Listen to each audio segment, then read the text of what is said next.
ఆన్లైన్లో వచ్చినటువంటి ఈ నవీన్ టాప్ ర్యాంకర్ నవీన్ని ఎందుకు తీసి మళ్ళీ తీసేసి రెండో ర్యాంకర్ని టాప్ ర్యాంకర్ కింద ఎందుకు పెట్టారు? ఎందుకంటే ప్రపంచానికి దొరికిపోయారు మీరు. ఎస్సీఆర్టీలో అవుట్సోర్సింగ్లో మరీ ప్రత్యేకించి ఈ డిఎస్సి నియామక ప్రక్రియలో కీ రోల్ పోషించినట్టు లేదా మంచి పాత్ర పోషించినటువంటి, అంటే మార్కులు పేపర్ గురించి కానీ లేదా మార్కులు అప్లోడ్ చేయడంలో కానీ మార్కులు క్రోడీకరించడంలో కానీ అన్నిట్లో కూడా ఈ నవీన్ లాంటి పాత్రలు చాలా ఉన్నాయి కాబట్టి అందులో నవీన్కే ఫస్ట్ ర్యాంకర్ వచ్చింది కాబట్టి మీ శీలం కాపాడుకోవటం కోసం, అంటే ఆల్రెడీ మీ వ్యాపారం బట్టబయలైపోయిందని చెప్పినది ఒక్కసారి ఉలిక్కిపడి ఈ లిస్టులు మార్చారు. దీనికి సమాధానం చెప్పరు ఇప్పటికీ. ఎందుకు ఆ లిస్టులోంచి తీశారో కోర్టుకు కూడా చెప్పరు కనీసం. మాకు కాదు, ఆ నవీన్ అనే అతను కోర్టుకి వేశాడు, హైకోర్టుకి. కోర్టుకు కూడా వాయిదాలు తీసుకుంటున్నారు తప్పితే ఆ కోర్టుని కేసు డిస్పోజ్ చేయించాలి కదా. ఇదిగో మామూలుగా ఆ నవీన్ అనేవాడు మొహాన్ని కొట్టి, ఇదిగో ఇందుకు రూల్స్ ప్రకారం నువ్వు తప్పు చేశావు, అందుకోసం నిన్ను ర్యాంకు పీకేసామని చెప్పాలి కదా. చెప్పకుండా దావాని సాగదీస్తూ దావాని పాత దావా కింద ఎప్పటికో దాన్ని తీసేస్తా, అంటే వెనక్కి మలుచుకుంటా వెళ్ళి ఆ వేడి తగ్గించేదానికి రిట్ పిటిషన్ని వాయిదాల మీద వాయిదాలు తీసుకుంటున్నారు తప్పితే ఈ నవీన్ అనే అతను మిమ్మల్ని కోర్టుకు లాగాడు. నాకు ఫస్ట్ ర్యాంక్ వస్తే నాకు ఉద్యోగం ఇవ్వలేదని చెప్పని. మీరెందుకు నవీన్ అనే అతన్ని ఫస్ట్ ర్యాంక్ డిక్లేర్ చేశారు ఆన్లైన్లో కృష్ణా జిల్లా లిస్టులో? ఎందుకు తీసేశారు రెండో రోజున? ప్రపంచానికి చెప్పాలి కదా. చెప్పకుండా జగన్మోహన్ రెడ్డి గారికి ఇంటికాడ గేటు బయట నుంచున్నాను, వాళ్ళ బాత్రూమ్ దగ్గర నుంచున్నాను, వాళ్ళ ఇంటికి అవతల నుంచున్నాను, సొల్లు కబుర్లు. పిలిచాను, జగన్ రాలేదు. ఇన్నిసార్లు మాట్లాడుతుంటే సమాధానం చెప్పే మొగోడు లేడు.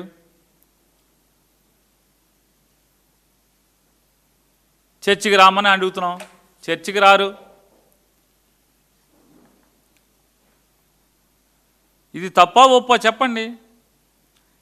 అసలు ఈ డిజిటల్ యాక్సెస్ ఎవరి చేతుల్లో ఉంది? ప్రశ్నాపత్రం ఎంతమందికి చేరింది?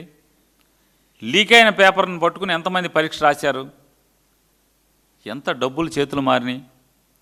ఈ సమాజానికి చెప్పాల్సిన బాధ్యత లేదా మీ ప్రభుత్వానికి అంటున్నాను. అసలు ఇంకా పచ్చి దాగా ఏంటంటే, అంటే దొంగతనాల్లో పలు రకాలు ఉంటాయి. అందరూ ఊరెళ్ళాక తాళం పగలగొట్టో ఇంట్లోకి వెళ్ళి దొంగతనం చేయటం వేరు. అసలు పట్టపగలు అందరూ ఇంట్లో ఉండంగా, అందరూ ఇంట్లో మేల్కొని ఉండంగా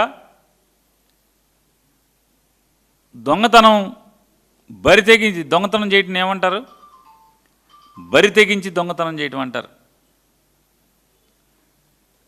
అంటే భయం కానీ, ఈ వ్యవస్థ ఏం చేస్తుందో, పోలీసు ఏం చేస్తుందో అనేటువంటి వెరుపు కానీ లేకుండా బరి తెగించి దొంగతనం చేసేవాడిని, పగలే ఇంట్లోకి వెళ్ళి మనుషుల మధ్య దొంగతనం చేసేవాడిని అంటారు, బందిపోట్లు అంటారు.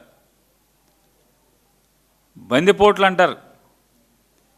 అలా స్పోర్ట్స్ కోటా ఒకటి తీసుకొచ్చారు. స్పోర్ట్స్ కోటాని పట్టుకున్నారు టీచర్ల వ్యవస్థలో. ఏంటి అంటే అప్పుడు దాకా జీవో 74 ఉండేది. జీవో 74 ప్రకారం ఏంటంటే స్పోర్ట్స్ కోటా 2%. ఆ 2% కూడా ఎట్లా? వాళ్ళు అందరితో పాటు సమాన విద్యార్హతలు ఉండాలి, ఆటల్లో ప్రావీణ్యత నైపుణ్యాలు ఉండాలి, మెడల్స్ సాధించాలి. దాంతోపాటు వారు బీఈడీ చదివి ఉండాలి లేదా టీటీసీ చదివి ఉండాలి. దాంతో పాటుగా టెట్ పాస్ అయ్యి ఉండాలి, డిఎస్సి పాస్ అయ్యి ఉండాలి. మరి డిఎస్సిలో క్వాలిఫై అవ్వాలి, టెట్లో క్వాలిఫై అవ్వాలి, బీఈడీ ఉండాలి. ఇవన్నీ ఉంటే దానికి అదనంగా 2% స్పోర్ట్స్ కోటాలో దేశంలో లేదా ఆంధ్ర రాష్ట్రాన్ని తీసుకెళ్లి దేశంలో తలమానికంగా తెచ్చినటువంటి పథకాలు, భారతదేశాన్ని తీసుకెళ్లి ప్రపంచాల్లో ఎక్కడ తలమానికంగా తెచ్చిన పథకాలు ఉంటే ఆ పథకాలకి ఉద్యోగాలు ఇవ్వటం అనేది నారా చంద్రబాబు నాయుడు లేదా నారా లోకేష్ నాయుడు విద్యాశాఖ మంత్రి అయ్యే వరకు రూల్ ఉండేది. అది జీవో 74. నారా లోకేష్ నాయుడు కరెక్ట్గా ఈ టీచర్ల నోటిఫికేషన్ ఇచ్చే రోజే 19వ తారీఖు ఏప్రిల్ 2025 సంవత్సరం 19వ తారీఖు ఏప్రిల్ 19/4/2025న ఆ రోజే డిఎస్సి నోటిఫికేషన్ ఇస్తారు.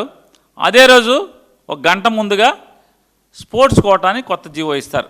పాత జీవోని రద్దు చేసి జీవో నెంబర్ 4 స్పోర్ట్స్ డిపార్ట్మెంట్ ఇస్తుంది, జీవో నెంబర్ 47 జిఐడి ఇస్తుంది.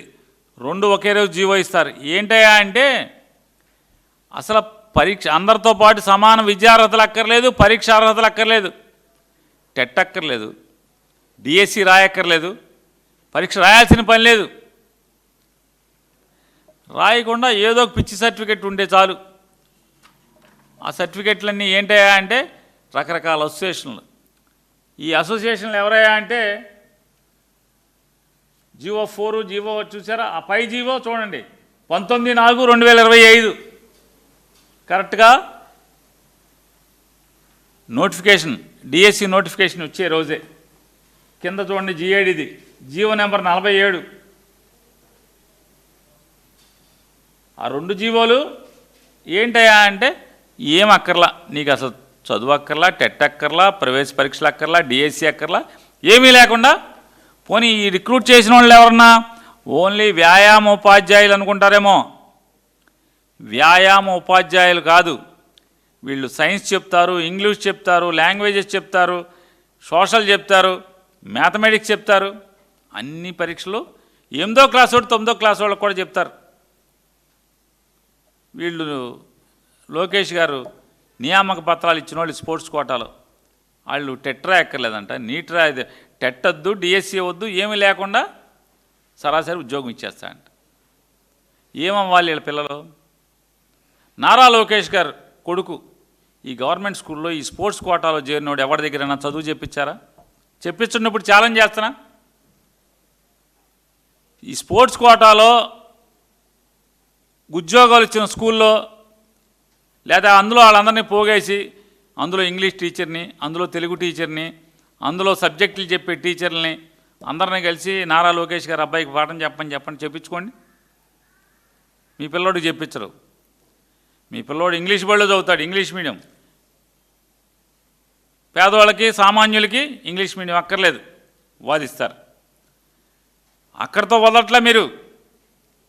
చదువు సంధ్య లేని వాళ్ళని కూడా, అంటే టెట్ లేని వాళ్ళని, అర్హత లేని వాళ్ళని, డిఎస్సి లేని వాళ్ళని కూడా మీరు టీచర్లుగా, సబ్జెక్ట్ టీచర్లుగా, లాంగ్వేజ్ టీచర్లుగా మీరు రిక్రూట్ చేస్తారు. హై స్కూల్ కూడా మీ పిల్లోడికి చెప్పించండి.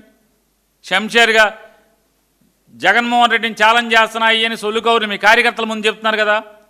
నారా దేవాంశ్ గారిని తీసుకొచ్చి ఆ అబ్బాయిని మీరు స్పోర్ట్స్ కోటాలో ఉద్యోగాలు ఇచ్చిన టీచర్ల దగ్గర స్కూల్లో చేర్పించండి, చదువు చెప్పించండి. ఛాలెంజ్ చేస్తున్నావు, నువ్వు జగన్మోహన్ రెడ్డిని ఛాలెంజ్ చేస్తున్నా, రావట్లేదు, పారిపోతున్నారని. మీరు పారిపోతున్నారు. ఇప్పటికి ఎన్నిసార్లు ఛాలెంజ్ చేశాం? సొర్లు కౌరులు చెప్పుకుంటా తిరుగుతున్నారు మీరు, గాలి తిరుగుళ్ళు. మరిన్ని అప్డేట్స్ కోసం ఛానల్ను సబ్స్క్రైబ్ చేయండి. నోటిఫికేషన్స్ కోసం బెల్ ఐకాన్ పై క్లిక్ చేయండి.